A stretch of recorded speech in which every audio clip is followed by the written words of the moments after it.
FORA.tv. Idea Immersion. Visit us at www.FORA.tv.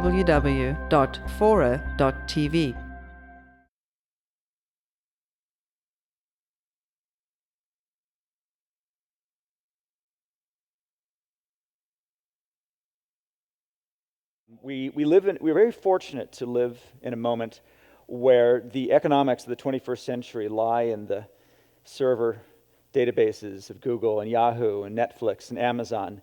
And if you only look, you can see extraordinary things. And surprisingly few people are looking, and I've been fortunate enough to have their cooperation, and you'll see some of that. But we're just scratching the surface of the really different economics, culture, and lens on our culture, lens on our world around us that we can see out there in these databases. It starts with numbers, and this is the sort of the shape of our age, I believe. It's called a power law. You may know it also as a Pareto. Vilfred Pareto was the Italian economist who observed that 20% of the Italian population had 80% of the land, leading to the 80-20 rule, the notion that a small number of things have a large impact. Low frequency, high amplitude events. Earthquakes are distributed in power laws. A small number of big earthquakes and a large number of small ones. Populations, cities are distributed in power laws. A small number of very big cities and a large number of small ones. The shape is kind of a 1 over x. It's an exponential. It's the simplest possible curve, and yet it turns out to be absolutely ubiquitous in human affairs, economies, and nature itself. If you plot a power law linearly, it looks like that, with a small number of things on the left, high impacts, and a large number of things on the right. It happens to go on forever. I've cut it off. I've truncated it at a random number. If you plot it log-log, which is to say that each axis now goes in factors of 10, you should get a straight line. Sometimes the slope of the line doesn't matter. It depends on the market, it depends on the circumstances, it depends on the units you're using, but it should be a straight line. Unless it's not. This is US box office over a 3-year period. The box office gross is on the left, exponential, in a log scale, and the ranking of the films. The number 1 film, which did several $100 million, all the way down to about 1,500 films. Something happens right, I don't know whether you can see this little line, but something happens right there. And what happens right there is really interesting because it sort of tells you everything you need to know about the distortions of the last century in our economy and culture. What happens right there is not that the films got worse. They didn't switch into foreign languages. They didn't stop making films. What happened is they ran out of screens. The carrying capacity of the American theatrical network, mostly the big screen megaplexes, is about 120 films a year. However, the number of films shown in film festivals is closer to 13,000. The vast majority of films never make it to the megaplex. They never get out there.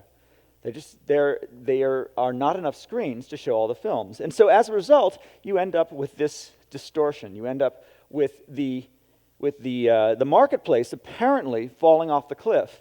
Not because people didn't want those films, not because they didn't exist, not because the films weren't good, but because of a scarcity effect, a bottleneck in distribution. And so in a sense, everything we think about, to the extent that we thought that Hollywood represented American taste, to the extent that we thought that hits were the sort of, were what our society, collective society wanted, it turns out that in fact hits are what the distribution channel wanted. It only had so much shelf space. And so too for channels of television, for radio channels, for retail shelf space. Every one of these traditional ways of distributing content, where I started my research, has a scarcity effect. And every one of those scarcity effects, every one of those bottlenecks ends up distorting the market and by extension, distorting our culture. In a sense, it looks like this. There is the same power law, and yet it just gets hacked off, truncated. But now we're entering an era where you have distribution methods that don't have scarcity functions, or at least they're pushed much further down. The internet has infinite channels and infinite screens and infinite shelf space.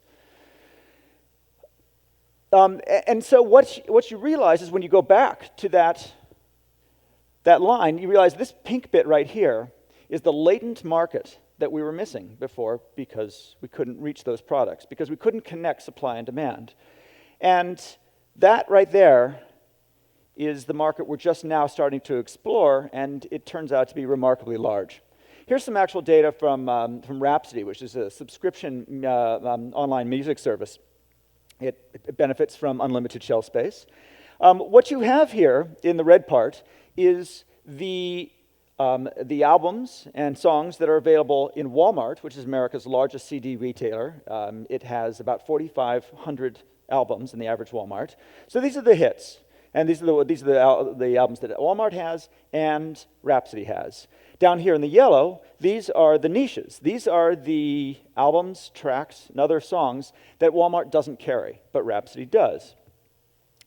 What's notable about this is that although through some complicated math involving converting albums to tracks, I calculate that the Walmart inventory is about equal to 25,000 tracks.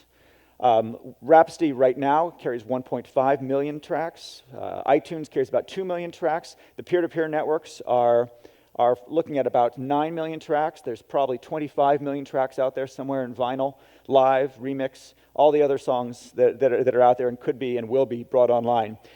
Another way of looking at it is right here. This is Walmart's inventory, and this is Rhapsody's inventory. What we've thought was the music market was a tiny, tiny fraction of the music market.